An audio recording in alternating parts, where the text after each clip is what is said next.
Hero காட்டுல இருந்து கூட்டு வந்த பொண்ணு முதல் தடவை டிவியை பாக்கிறதுனால அப்படியே மேமந்து போய் பார்த்துன்னு இருக்காங்க. இந்த பொண்ணுக்கு வெளி உலகம் சுத்தமா தெரியாதனால இந்த பொண்ணுக்கு இவர் தான் எல்லாத்தையும் சொல்லி கொடுக்குறாரு. எப்படி பல்லு தேக்கணும், எப்படி டீ குடிக்கணும்னு சொல்லிட்டு வீட்டுல யாரும் இல்லாத நேரம் இந்த பொண்ணு தனியா உட்காந்து டிவி பார்த்துன்னு இருக்காங்க. அந்த நேரத்துல லவ் சீனும் ஒன்று வருது. அதை பார்த்துட்டு I love you I love you சொல்லி இவங்களும் பிராக்டிஸ் பண்ணினே இருக்காங்க.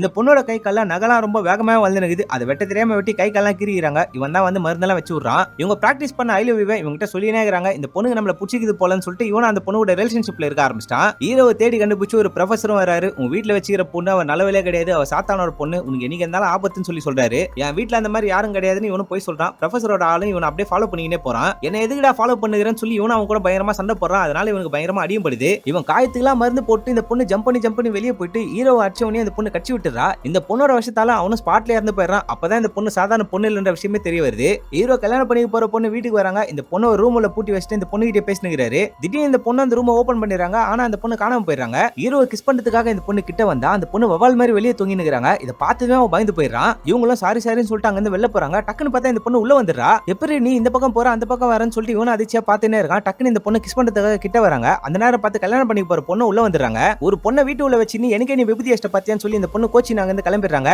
நீ வீட்டுக்கு வந்ததுல இருந்து தேவையில்லாத வேலை பண்ணுகிற, நீ முதல்ல காட்டுக்கே கிளம்புன்னு சொல்லிட்டு இவனை வெளியே போன்னு சொல்றான். என்னால வெளியே போக முடியாது சொல்லிட்டு இவனோட கழுத்தையும் பிடிச்சி நெருகிறாங்க. அப்பதான் இந்த பொண்ணோட சுயரூபமே உனக்கு தெரிய வருது. இதுக்கப்புறம் என்ன நினைச்சுன்றதை அடுத்த வீடியோல சொல்லிடுறேன். தேங்க்யூ.